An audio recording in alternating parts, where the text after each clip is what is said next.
Welcome to the channel if it's your first time here, and welcome back if it's not. Now this is a Fix It Friday with a difference. It's a quick Fix It Friday. A quick sit Friday? But yeah, I'm going to try and do some slightly shorter fixes, almost like a tea break fix. Sorry Vin. For things that might not take as long to repair. And I'm hoping that it's the case with this Game Gear. Now we have seen this Game Gear before.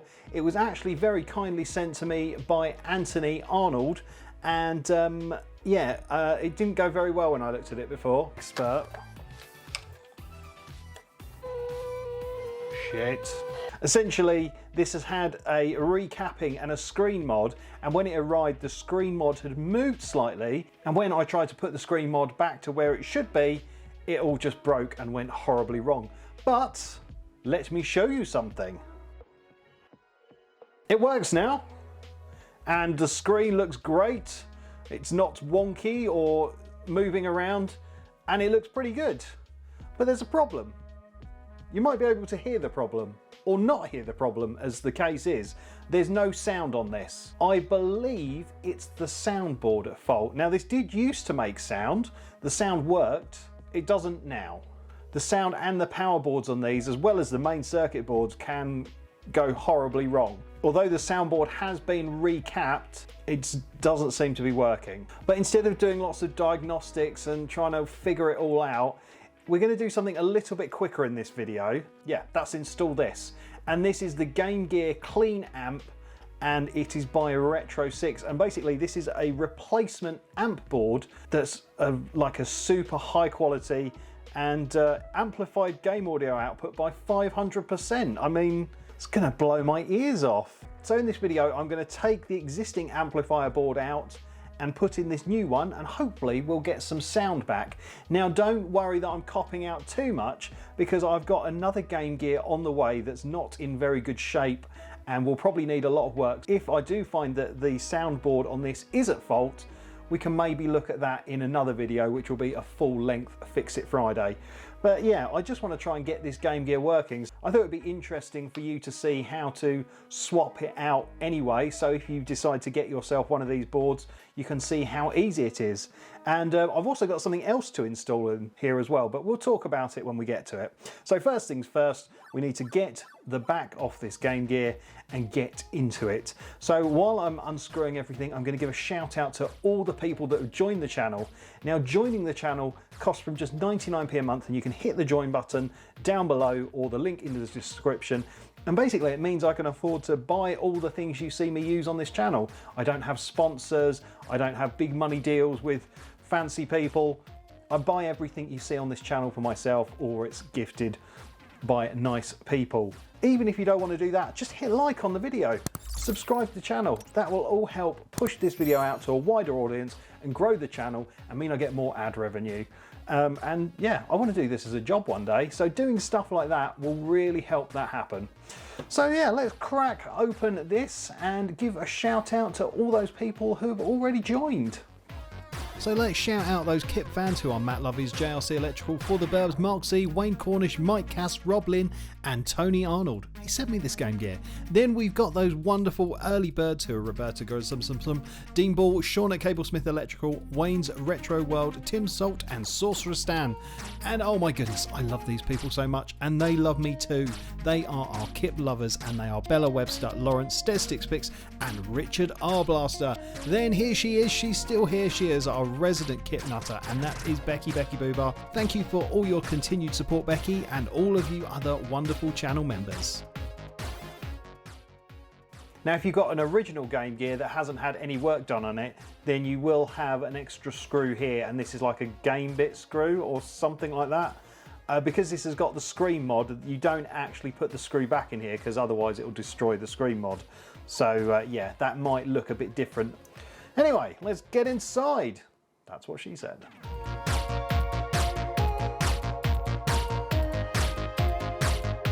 So just to make this clear for someone who hasn't seen inside a Game Gear before, we've got three main PCBs.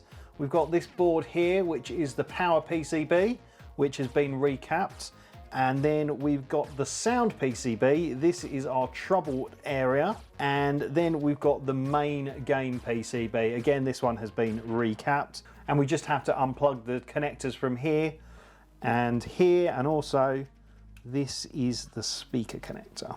Just to give you some idea of the troubleshooting I've tried on the soundboard, I have checked using the headphone socket that it's not actually outputting sound through the headphones and the speaker is actually broken, because sometimes the headphone sockets have got a switch in that can turn off the speaker, and yeah, that doesn't seem to be the problem, or well, from my basic testing at least. So yeah, this is our part that we're concerned about, and also we're going to be looking at this as well, because this is a bit of metal shielding that I've had to sort of cut down a bit to get the screen mod in. But Retro 6 actually sell this. So this is a pre-cut down bit of shielding, so it sort of loses the rubbishness around here.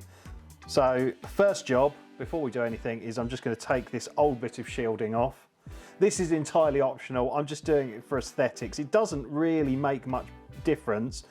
You do need to have this bit of metal here sort of to make it easier for putting the cartridges in the slot. So I thought while I was replacing the soundboard, I'd put this nicer bit of metal in. They sell this bit of metal, I think it's like £2 or something, which is fine. Something to chuck in the basket when you're buying it. Retro 6 also do sell replacement power boards as well, and they have a USB-C connector in them, so I think you can power the Game Gear via USB-C and also put rechargeable battery packs and charge those up with it. So that's quite smart, but I've not gone down that rabbit hole yet. Maybe on the next Game Gear I will do that. But yeah, that sort of just goes like that, and that looks a lot nicer already. As I mentioned earlier, I do have another Game Gear coming in that I think has got a faulty power board, and it might all need recapping as well. It's a job that is not much liked by a lot of fixers. I've not done one myself yet, so I'm kind of looking forward to it, and equally kind of not. So what I really would like is a Game Gear that has its original screen but just kind of works and is future-proofed. I mean, the screens on them are terrible, so I probably will eventually end up getting a kit for my new one that's coming. Retro 6 do some awesome kits. So maybe I want to sponsor a video, Retro 6. I'll certainly consider it, but yeah, I'm looking forward to working on a Game Gear that sort of is just as it was as it came out the factory. Well, according to the eBay description at least, we will see. I mean, that looks nicer already. So now it's time to concentrate on this soundboard, and I think it is held in by 2 screws. One here.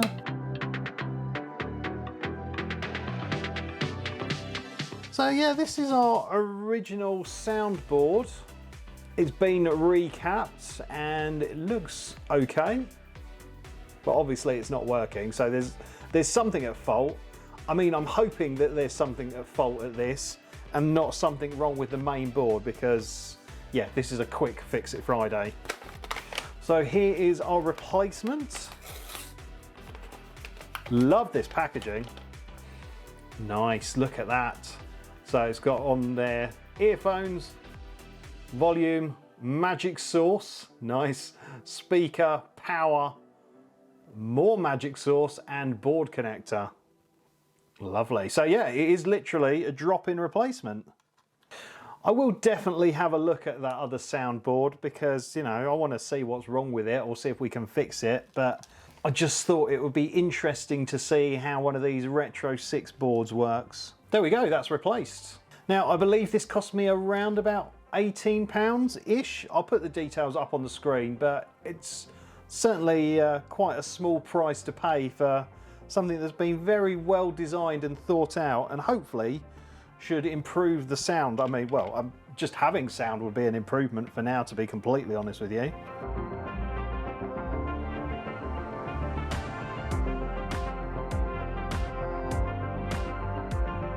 I mean, that seemed pretty straightforward. Who knows if it's going to work? I hope it does. Because this is a quick fix, let's use the power of magic to get this back together in an instant.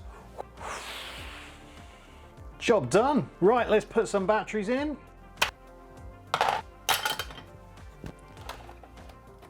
Has it been a quick Fix-It Friday? Quick-Sit Friday? Yes! Oh! Very loud.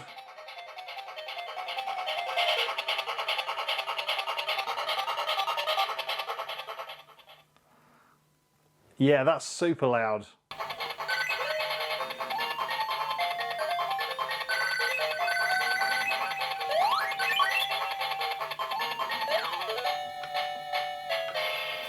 Stupid game. Retro 6-cell replacement power cables and sound cables. And I think I'm going to replace those because I feel like the connection's a little bit funny between the power board and the soundboard and the main board. It does take a little bit of jiggling to get it right.